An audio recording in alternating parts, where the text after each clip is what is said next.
We drove an all-electric Mercedes-Benz EQS SUV with passengers and cargo, raising the curb weight to over 7,000 pounds to Los Angeles, California, 3,000 kilometers from Calgary, Alberta. We now have to get home. Join us for episode 11 when we travel back to Canada, crossing through Osoyoos, British Columbia. Okay, we just left Ellensburg, heading to Osoyoos, British Columbia. The original plan was to go to Kelowna, but Kelowna is on fire. Evacuation orders expanded through the night and day. The McDougall Creek fire burned closer to West Kelowna as more fires started on the Kelowna side. The beautiful thing about a road trip is you can always adjust. Turns out that this is a shorter drive, no charging stops required. The hotel we're staying at is the Watermark Beach Resort in Osoyoos. It has an EV charger, everything that we need. It's pet friendly. It's 187 miles from our current location. We've been on the road for just a bit. We're down to 87% charge.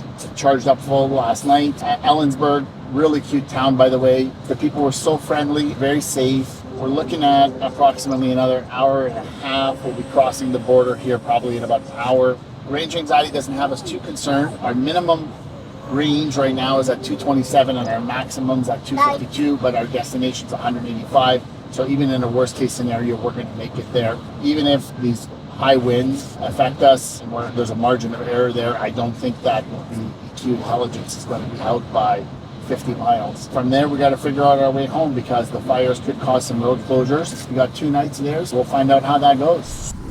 We are currently 96 miles from our destination, driving through this beautiful area that's along the Columbia River called, I want to hope that we're pronouncing it correctly, Chelan? C-H-E-L-A-N. Chelan. This is epic scenery. Highly recommend this drive for anyone. We're on the 97. The 97 carries through into Canada.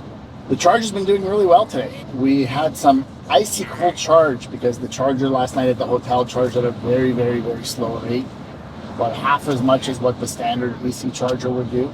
I have 174 miles minimum, 175 maximum, so I think the 1 mile discrepancy is saying that it's got it pretty figured out. Right now, the particulate matter outside is 8, which is good right now. I fear that throughout the rest of our drive, it's probably going to get a little bit worse. But as of right now, I can just go turn on this here, put a recirculation of the air through. Got a nice fragrance coming through and it's ionizing. It cleans all the air that comes into the cabin. Like and subscribe, comment down below what your longest road trip was. We'd love to hear it.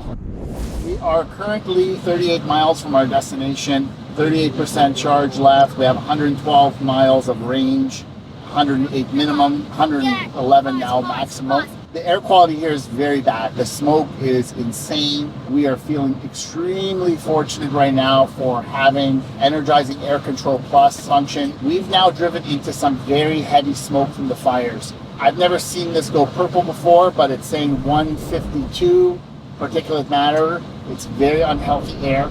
Our interior now is very good. It's good. It's at 5 p.m. 4 p.m. So it's actually cleaning the air that's coming into the cabin. Definitely we're putting it to the test right this moment. You don't smell any of the smoke. The fragrance is neutralizing that.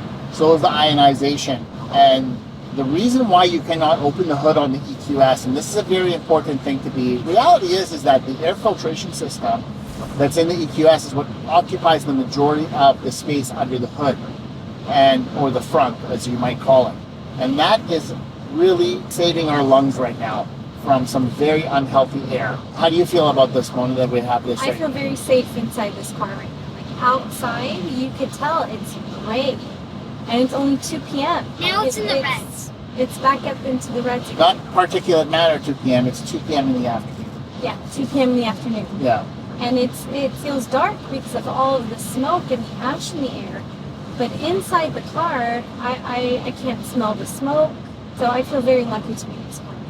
Very few electric vehicles out there, with the exception of the Mercedes EQ series, actually have the range that you're going to see out of something like this. We haven't had to stop for a single charge either. I mean, we've been driving nonstop from Ellensburg. We got 34 miles to our destination. We got 103 miles minimum, 106 miles maximum of range. It's been monitoring our eco display. It's been recuperating as well with the strong recuperation by putting charge back in the vehicle. Please share your comments below. Let us know if you've taken the time to research a Mercedes-Benz EQ series if you can actually provide us with some of the benefits that you found when you researched the Mercedes-Benz EQ Series, if you found some disadvantages you found from a Mercedes-Benz EQ Series versus other electric vehicles that are on the market, please put your comments below. We'd love to hear your feedback on electric vehicles that you've researched. Here we are. It looks like it's Armageddon outside, but it's actually not a bad thing. It's a little bit dark because of the rain, so there's a bit of a sprinkle of rain coming through, which is probably good for the fires. It looks a little bit clearer in the distance, and surprisingly, the air quality is actually a lot better here, even though it doesn't look that way. But, you know, Mona called it right. She said it looks like it's actually a rain cloud. And it is a rain cloud because you can see the streams of it coming down. We're just about to cross into Canada. We're approaching the border as we speak. We've got 26% charge remaining, and we're only 8.2 miles away from the resort where we get the plug in for a couple days. It's good that the air quality is not as bad here because it just means that we're going to be able to hang out on the beach there, although it won't be that sunny, but it is 27.5 degrees outside, so it's going to be nice.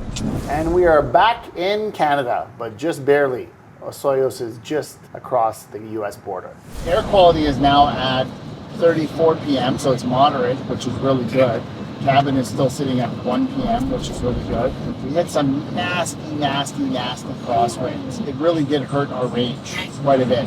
An expected ETA of 25%. We started with 37%. We lost 12%. We were driving directly into that headwind. We got here with 24%. We lost 13%. So that's what I always talk about with planning your trip accordingly, and, you know, making sure you have more than enough upon arrival. So I've always got it set on there that the arrival has to be 20%.